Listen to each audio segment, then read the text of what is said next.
There are 3 stacks of cards in front of you. 1 large, 1 small, and 1 a little crooked. You choose the crooked pile. Curious. They are combined with the crooked pile on top, and from it are drawn 3 face-down cards. They represent your past, your present, and your future. Your past is overturned to reveal the 6 of shadows. This may mean that you are running from something, that its claws still hold in you after all these years. Your present is the 8 of masks. They are as many as the friends you know, hiding a little of yourself from each one. Why are you still hiding? Your future? Well, your future is the Ace of Pines, a single black tower reaching up into the night. It is inevitable. It is all-consuming.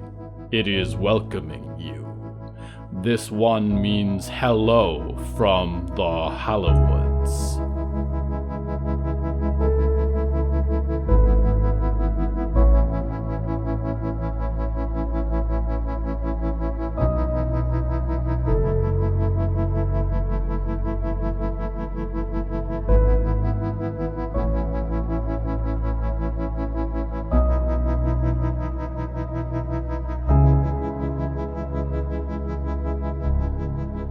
Right now, I'm sitting at a hotel bar.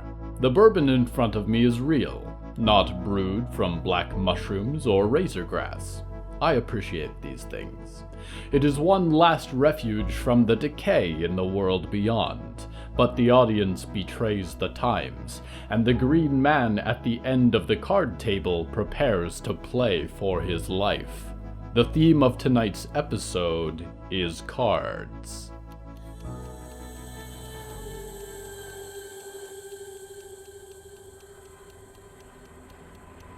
Ricou brushed a froglin off of the bar stool, and it croaked indignantly from the crowd. He sat down at the long velvet table, shaking it and the floor beneath with his weight. The other players glanced at him with confusion, but the figurehead at the far end of the table, the universal constant of the hotel, raised his hands and grinned. "Ricou!" Barb roared, and flecks of blood came with the greeting. "It's been a long time since you joined my table. What brings you out of the bog, you old fish?" Ricou surveyed the table. It was a formidable group, and Barb was the worst of the lot. His eyes were covered in a filthy bandage, but his cards defied misfortune. Ricou tried to act as he had before he met Nolan, when he was still a solitary mountain in the darkness. He let no emotion show in his eyes or his facial fins. "I've come to play cards." "I'll admit, I'm surprised. You're 13 years, or almost up. I would have thought you'd learned your lesson. What have you brought to bet with?" Ricou spread a handful of trinkets across the table, necklaces and amulets pulled from the broken necks of travelers. The red jewels glittered in the buzzing lights, and Barb grinned. "I assume you've brought something special, but this'll do for a start. Deal this man in." A person in a suit whose hair glittered like diamonds dealt, and ceremoniously the game began. The cards were small and thin in Ricou's webbed hands, but he held them adequately with his claws. There was much subterfuge in the other contestants, scattered looks and grim glares. Ricou had never understood the art of it, and he did not look away from Barb. Grug was the first to go. Ricou had never expected that a froglin would have the capacity for cards, and although it seemed to grasp the rules, it croaked loudly whenever it was dealt a good hand. The burly toad was ejected from the table, and Ricou felt the tension rise like the marsh tide. Mix Morel followed soon after. The proprietor of the Museum of Broken Promises had been pouring whiskey into their gills throughout the game, and Ricou had never met a fungus person who could handle their drink. Spores floated from their head as they threw down their cards and stumbled out of the bar. The remaining players were true threats, and Ricou began to wait for clues. The signs came to him quickly, and he survived narrowly through the next several rounds. Barb smiled the whole way through. He was a man of misfortune, the first black fly to a corpse, waiting for Ricou to fall into the mud. But Ricou had learned his lesson. If you intend to play games with the devil, don't make the mistake of playing by the rules. The quilt took longer to eject from the game, and by now the motley audience watched from the darkest corners of the hotel bar, green and red eyes glittering in the neon lights. The quilt was vicious to behold, a tortured mass of ribbons and mummified skin, held together with patchwork and malice. It was also a talented card player, and would have been formidable to play in their own right, but Barb was determined to drive it out of the game, and Barb tended to get what he wanted. Every night, except tonight. The Countess was staring at Ricou between plays, sizing him up, and possibly wondering what his blood tasted like. Ricou doubted it was her preferred vintage. Ricou waited a bit too long to make his play at one point, interpreting the signs he was given, and she glanced about suspiciously. A call too close for comfort, but soon it did not matter, for Barb was driving the stakes higher, and all of Ricou's winnings were pouring back into the pot. The Countess excused herself from the game, cutting her losses. With a twist of dark hair and crimson lips, she vanished into the shadow. You play much better than our last game, Ricou. Barb grinned. Who have you been playing with? I'll make you a deal, Ricou hissed, teeth bared. The rest of the room was blurry and distant. Only the infernal owner mattered. I win. My debt is paid in full. Barb's smile disappeared, his head crooking to one side. And when I win, what do I get? If you win, Ricou said, our contract goes on for life.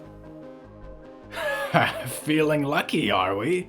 Barb said, and Ricou worried that behind the bandages, Barb could see everything that Ricou could. The true bluff was one of bodies and eyes, and Ricou expected the ceiling to come crashing down, for a blade of fire to impale his lover, for the master of the house to tear him apart. But none of these things happened, and Barb wiped at the bandage across his eyes as it began to drip blood. I accept these terms. The rounds that followed were full of thought and calculation.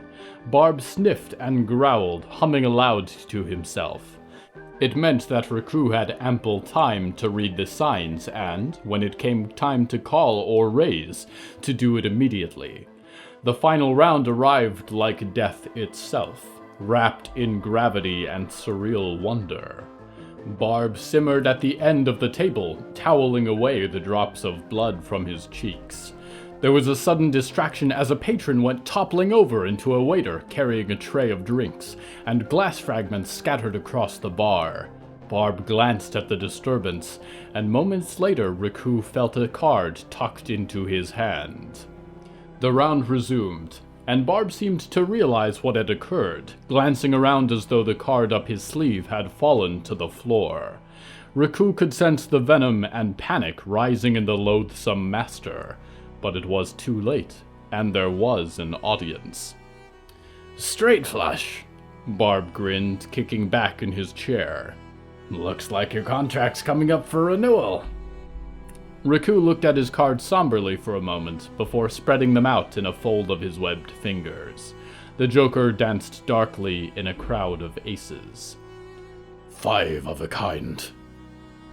Ricou could see the twitching in Barb's fingers, the disappearance of his smile, but there were too many spectators.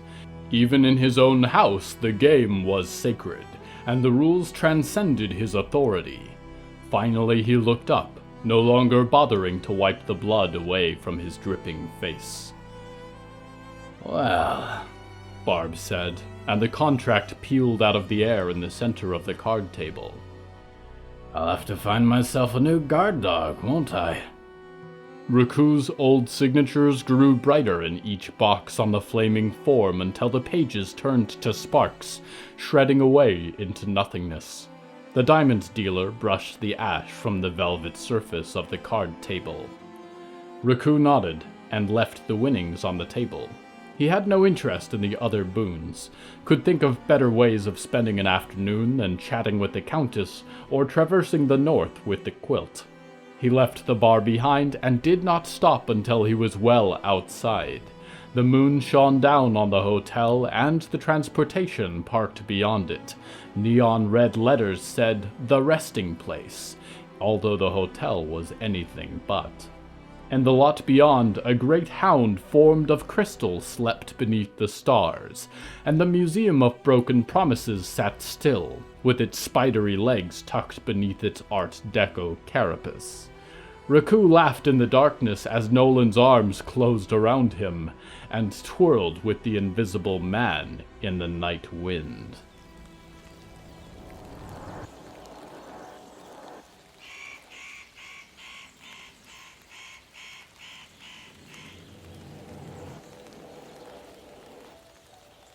If you are new to the Hallowoods, you should know that this region has a vibrant nightlife. Most of it wants to kill you, but there are exclusive bars and high-profile establishments as well. There is no barrier for entry at the Resting Place Hotel, although there is a high cost for your sanity. You are probably not cool enough to be invited to the Pendulum, the secret bar beneath the Spirit Sky Observatory.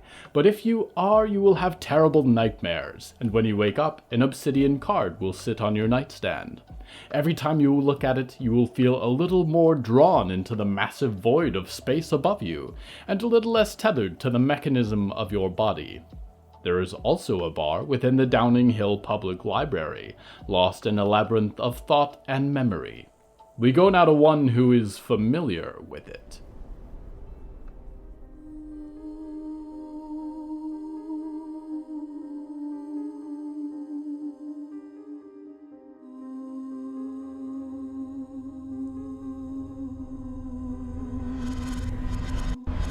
Olivier had spent most of the morning in agony, pulling her broken bones back together, binding them with ancient words and terrible promises.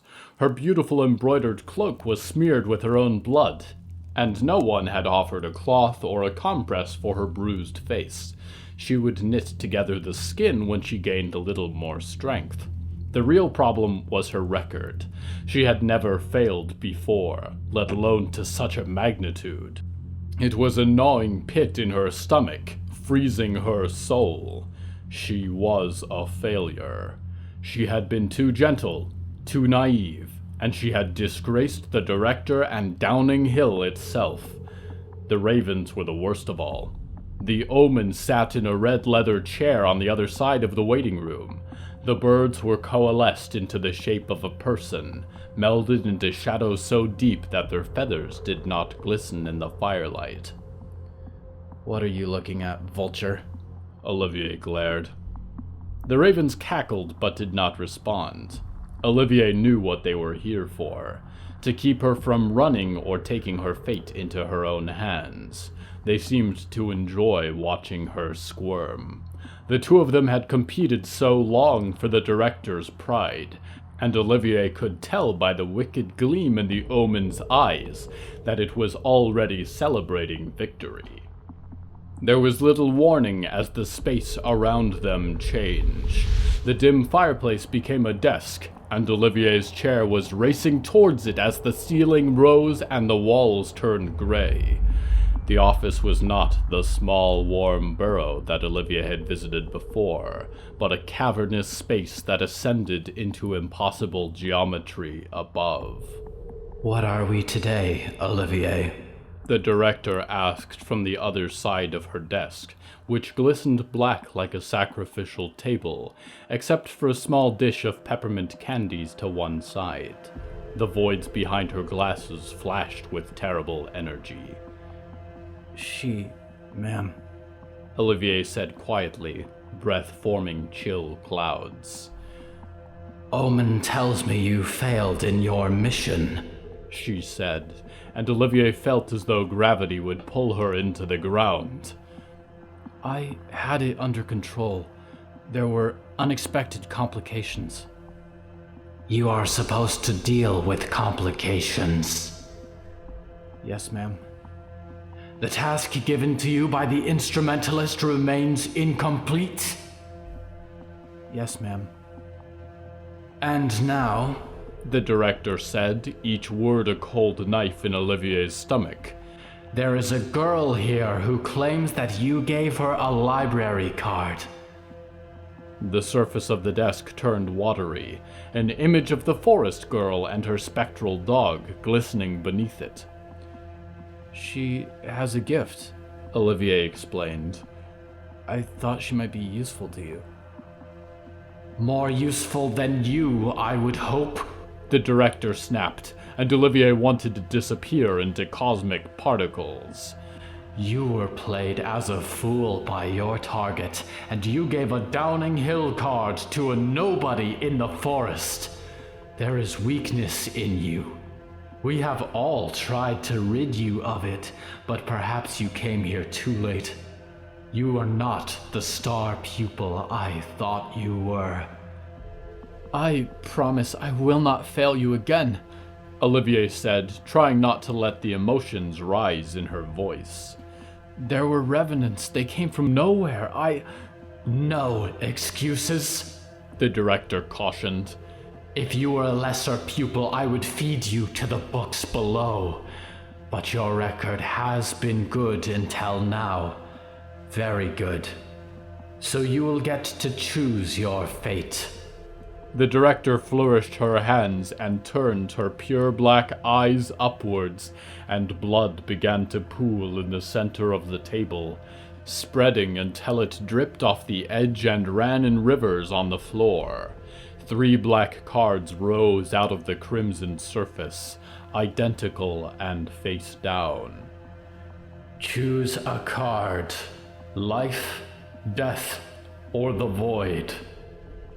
Olivier looked to the director, but there was no mercy in her eyes, and to the ravens. They were scattered across the room, anticipating the taste of her blood. Olivier reached out and chose the card on the left. Thank you for taking this Botulus Corporation business training program. I'm Lady Ethel Mallory, here to talk about first impressions. When you are meeting new colleagues who could further your network of professional contacts, having a firm handshake and well-designed business cards is very important. Make sure the font is sharp and deadly like you. The paper should be thick, and say that money means nothing to you, because those who live in the system worship the ones who profit from the system. Trick them into thinking you're better than them with the way you dress, the way you shine your shoes, your choice of accessories, and the murder in your eyes. If you wear makeup in the office, go for a light yet refined look that says, I am healthy. There is no sickness in me. I eat my enemies and their blood fills me with vitality. These are all the qualities employers look for in a first impression. There will only be 6 of you left by the time this course is complete, so please...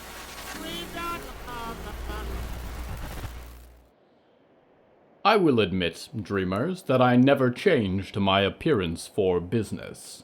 I say radiate something that is delightful and unique in the universe, and you will find the place you were meant to be. Then again, I have been in my job for a long time.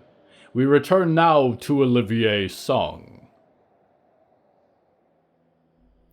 Olivier looked down at her hands, but they were not her hands. She recoiled, standing up from the chair, but the other girl remained. She looked uncomfortable in the director's presence. They were in an aspect of the director's office Olivier had never seen, full of books and a small tea kettle steaming on the desk. Neither of them seemed to see Olivier, as though she were watching their conversation from behind a half-silvered mirror. "What is your name?" the director said. "Clara Martin?" the girl said, fixing her fluffy black hair. Her dog was there too, barely visible in the dim light. She held its head in her lap. "Sorry about the dog. It doesn't like you." "I was never good with animals," the director said, tapping a pen on her desk. "Not even the dead ones. You don't fully understand where you are or who you're talking to, Clara, and no one expects you to right now. What's important is that you're going to choose a card, and then we'll know what comes next." Clara gasped in surprise as the scarlet stream spilled from the director's hands, spreading across the desk. In the center, 3 cards pushed up from the thick red surface. "One is very good, one is very bad, and one is unspeakable. You must decide," the director said. "Left," Olivier whispered. "Choose the left." Neither Clara nor the director responded to this, although Olivier thought the director's black eyes flashed towards her for a moment. "How will I know the difference?" Clara asked. "If you truly belong here, you will know." The director sat back, waiting impassively. Clara nodded, fixed her glasses, and examined them. They were identical, glittering in the warm light.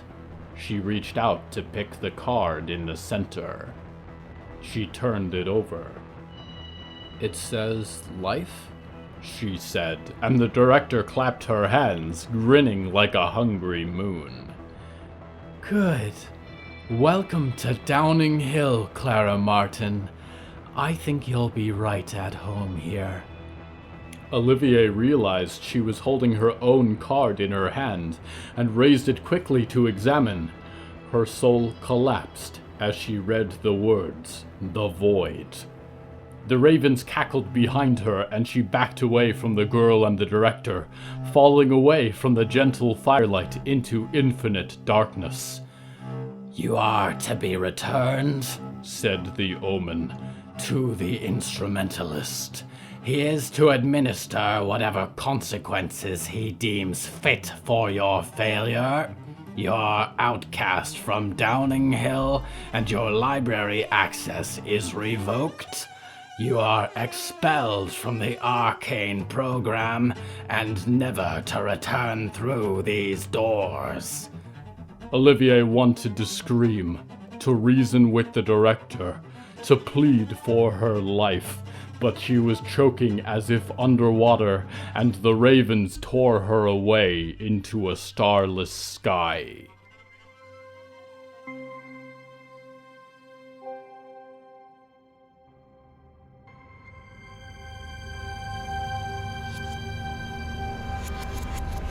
Dreamers, I have received confused comments from some of you who are not familiar with me. Do you know the future, you ask? What is going to happen next? I'm not too invested in these people you've been following around, you say, but I am curious about their eventual demise.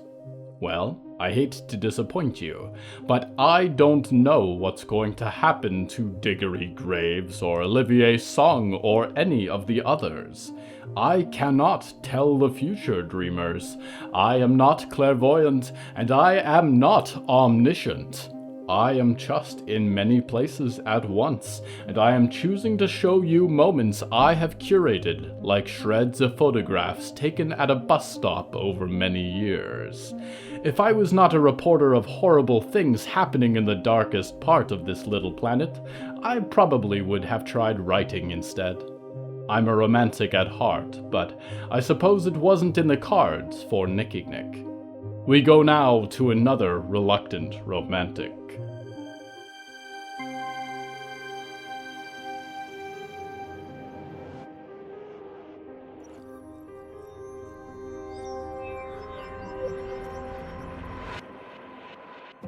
Hector had looked death in the eyes many times throughout his life, and had always been driven to look away, to survive, to see another sunrise.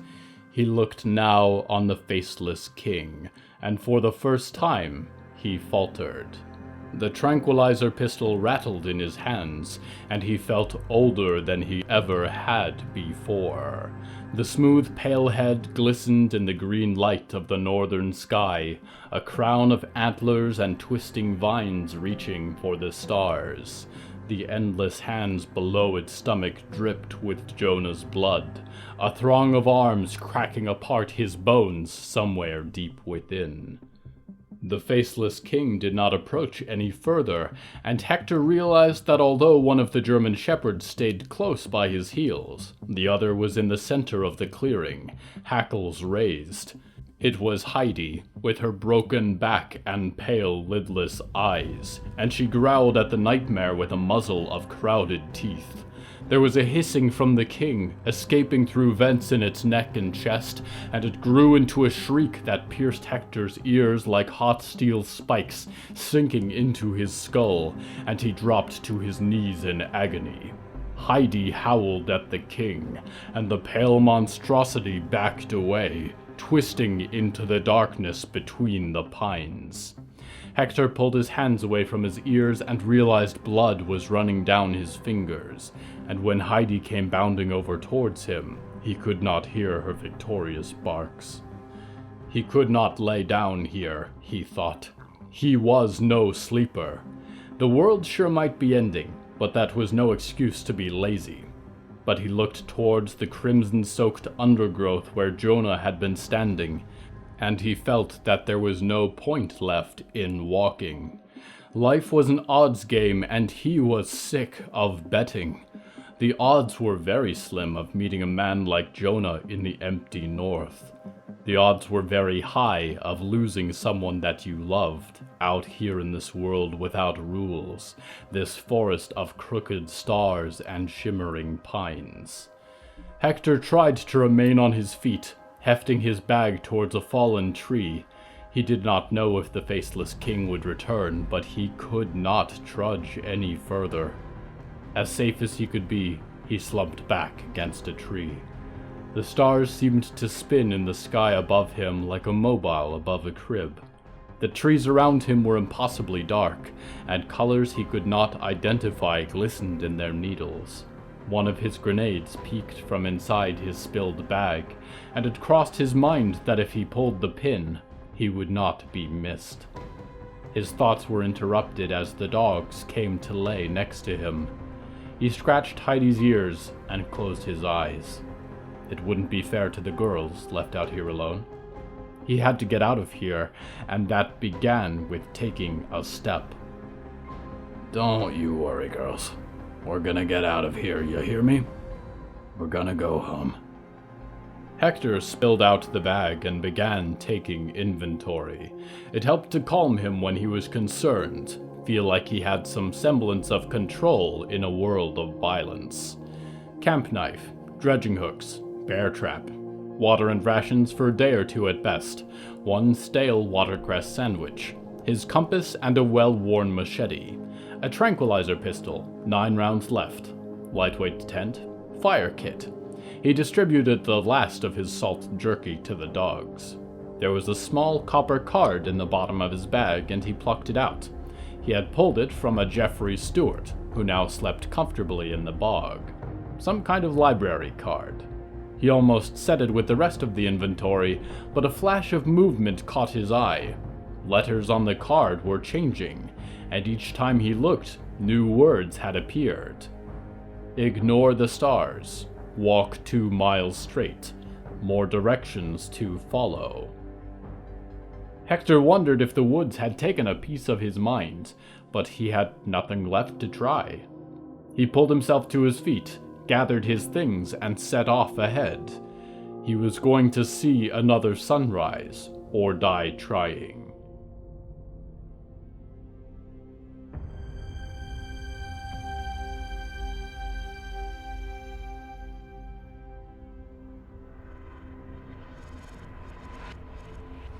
Cards. They're a fascinating little piece of human culture. I think your kind likes the symbology of them, dreamers. To you, existence must seem like a random game. Every day the luck of the draw, delivering reward and consequence.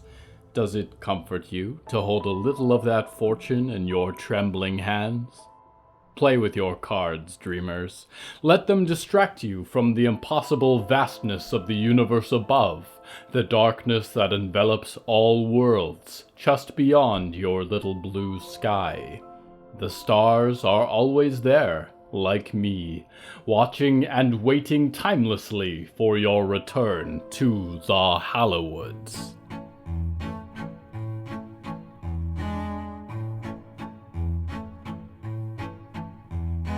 Hello from the Hallowoods is written and produced by William A. Wemman. Hello!